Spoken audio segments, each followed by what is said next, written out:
So Sunday morning, and it's just gone 12 o'clock, and by the way, I know a lot of these like to give out to me if I work on a Sunday.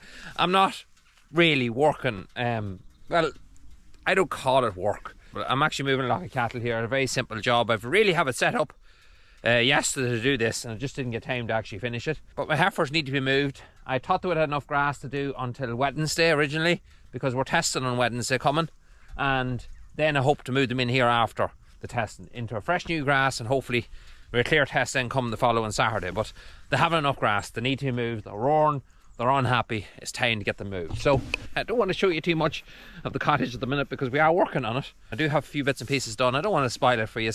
So if you can help yourselves by not looking, if you see it in the background, don't spoil it for yourself, because you'll enjoy the next update. There's going to be a while before it's up because I want to fit plenty more into it, but it'll be coming soon enough. But what I have done here is I put a fence around the cottage, just to keep the cattle away from it. Electric fence, temporary, so they can graze the upper part up there.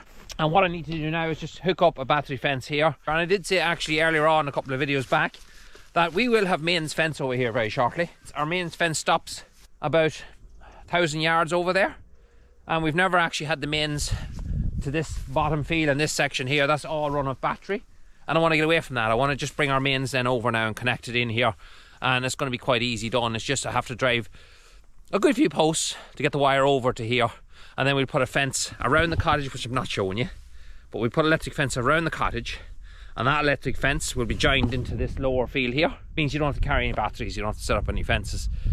Much simpler. This battery fencer here runs off a car battery, which I much prefer, to be honest with you. It'll run a boat. You can get a little battery that goes in here as well, but it's much better on a car battery, or even if you had an old tractor battery or whatever, it's much better on it because it lasts way longer. You don't have to keep going buying batteries for it. I could give a full charge here with a car battery and I'd have it on this, I don't know, about 8 weeks, 9 weeks, which an overnight charge, it's not bad.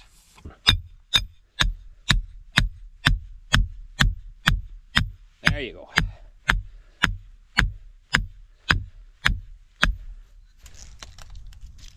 Now, hopefully, fingers crossed, this is the one that works.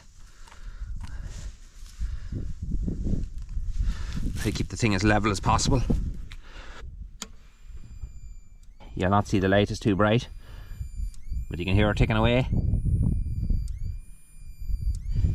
Job's a good one.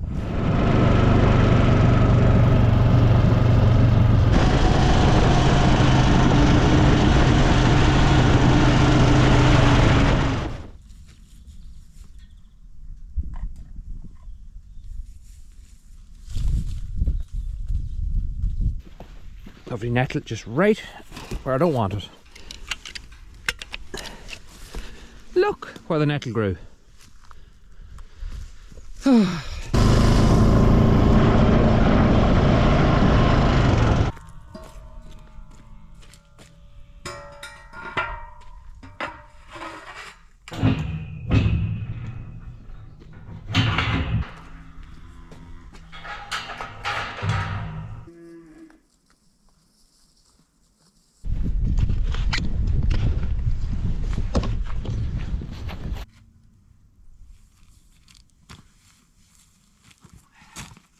Right, we're all set. I'm going to put you guys on this gate. I'm going to stick the drone in the air because it'll show you it better as they're coming down, and let's get them moved.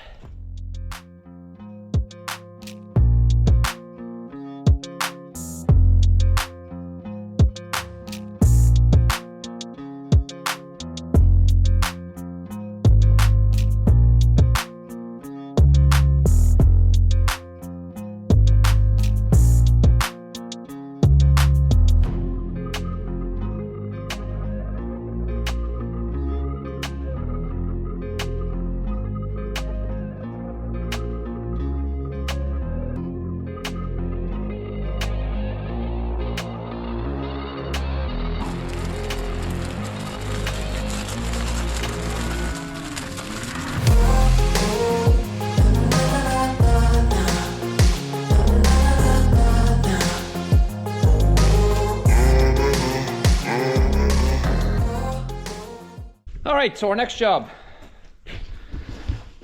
Looks alright, doesn't it? Well, looks can be deceiving. She's completely rotten. If I push that, it's going to completely break off in the bottom. So we're going to have to sort that. Now, before you see it, the proper way to fix it is to replace it, alright? I know that. But I have a herd test tomorrow morning early. And by the time I go away today, get a replacement for it, come back, I'll not get it in tonight. Not a mission with all the other work I have to do. And then even if I did get it in tonight, it's definitely a high chance that it'll get hit tomorrow when we're shuffling cattle back and forth doing our herd test. So I'm going to do a temporary fix on it now. A temporary fix, hopefully, will last a good while.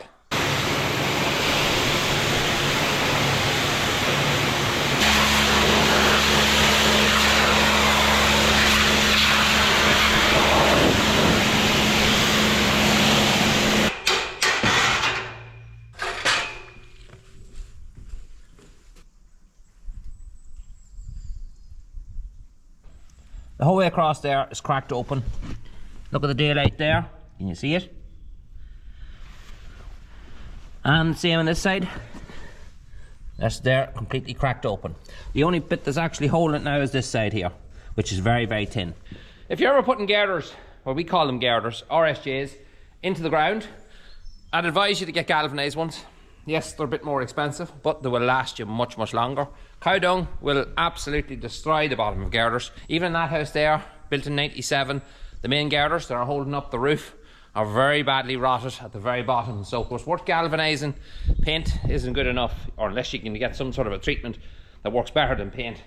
Paint is not good enough. These have always been painted. Even before they were put in the ground, they were painted. And always kept a coat of paint on them every year or two. You can see that there yourself.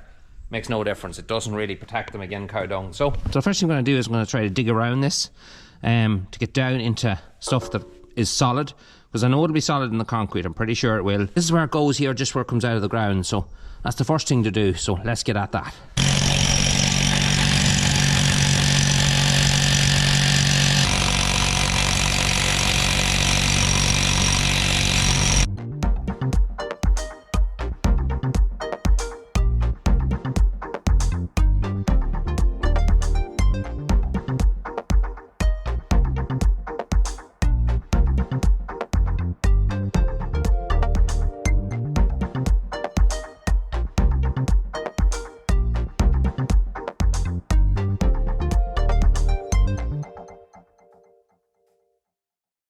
Right, so we have that all dug out.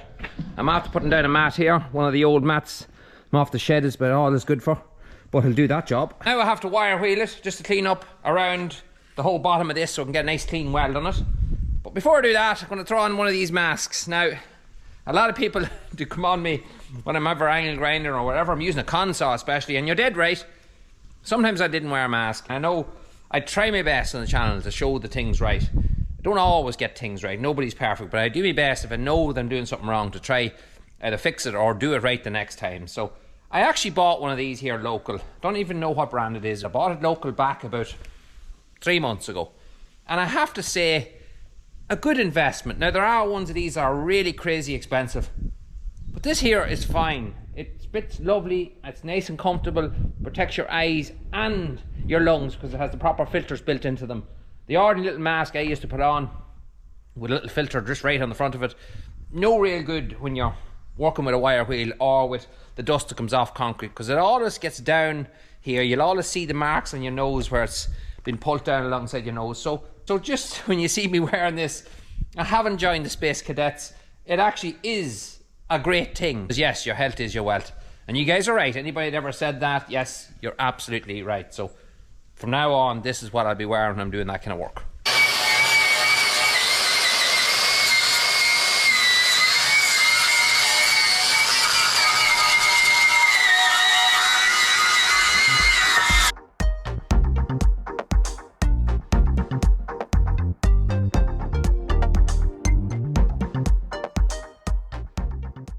I'm going to have to get in the stone wheel now on this as well and just grind out them rough bits, but that's it all more or less clean. You can see how bad it was. Look at the cracks here, crack there. It's cracked the whole way through. There's nothing really holding it together. The good news is, look at here and look at there, no rot. So I need to reinforce it from there to there, and that will basically bring the girder back to full strength, if I do it right, that is.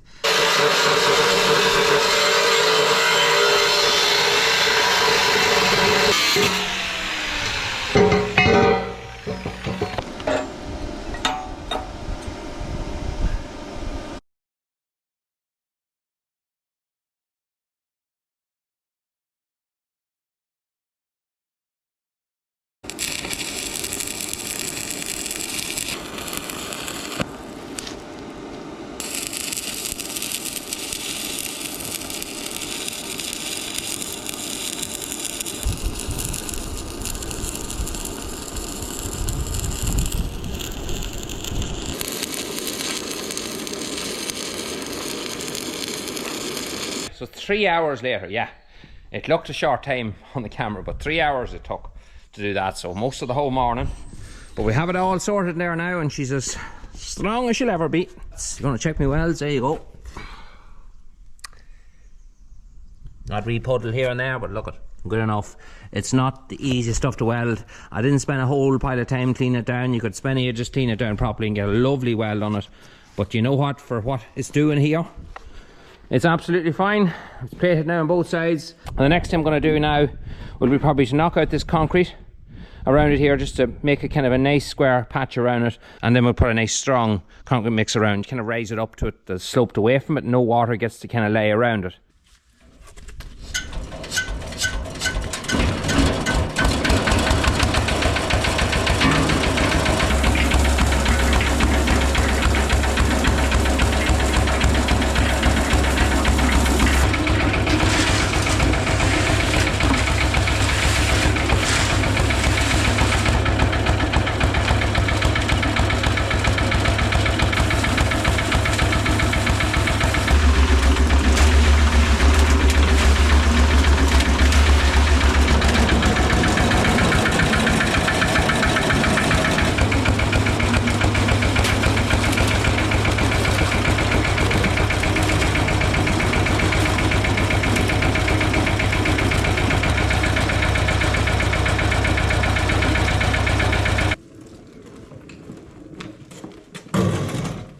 Alright, so we're down here and we have a lock of muck mixed up, ready to pour into this. Now if you look at the hole, it's got a lot bigger since the last time you seen it. I got the console out this morning and I cut a square around, a nice clean edge the whole way around it. Cleaned it on down a few inches, and that'll give it a lovely bed for a new bit of concrete. And by the way, our test is now over us. It's a few days since that last clip was taken. Our test was all clear, so we're clear of TB for another year. Fingers crossed. But anyway, back to the job in hand. Let's get this built.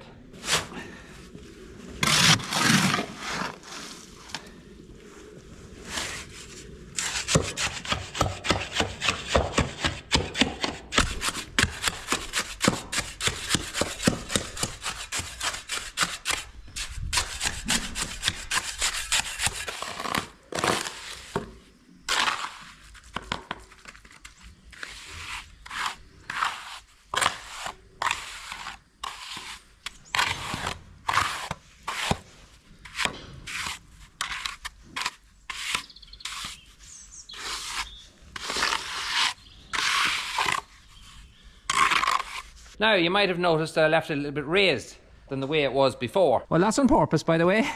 That's just to keep the water away from the actual post, because that's what happened before. There was a hollow down to the post, water would go in and lay down next to the post, and then it would just constantly eat and eat into it over a period of time. Owl dung and all kinds of stuff. Now, with it raised like this, it's going to cause no real harm when I'm cleaning the yard. I don't mind.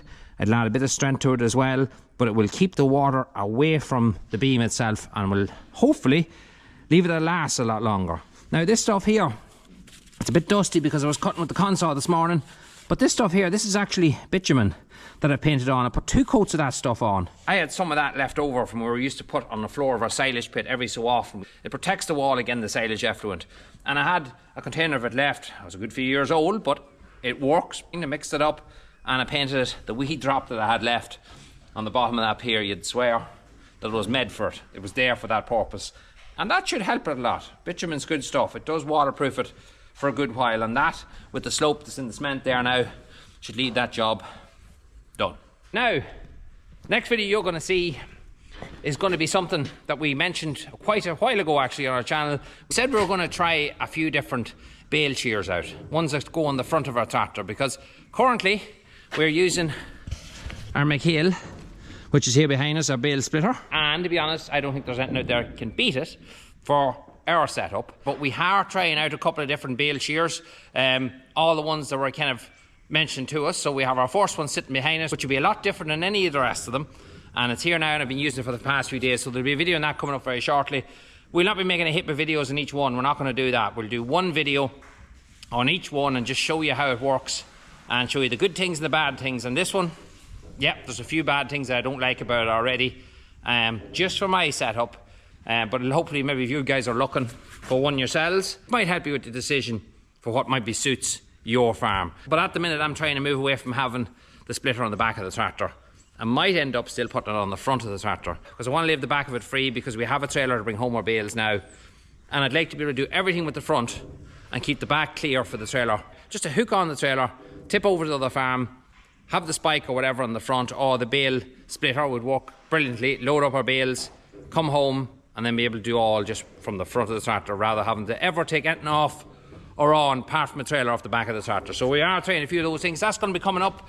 We also get back to our cottage now. We've a nice wee bit of work done, but we've still got plenty of work to do yet before our next video will be out on it. So it is coming, don't worry, it's coming. Our engine just came back for a quad. Basically a brand new engine. Yeah, a lot more work than I would have thought, but look at it, it's done. It's going back into our quad now, so I rebuild that quad now next week, and then our TEF20 will be coming straight after that. So we have lots of stuff, just a matter of getting time, and our heifers are coming home tomorrow as well, so that'll be another thing we have to get done, get them in out of the fields, get them into the houses, because this is a mess now, an absolute mess. We had an awful rainfall in the last few days, so it's time for all cattle to go in. But that's coming up later. That's that job done. Thanks very much for watching. Until the next one, talk to you again. Boom.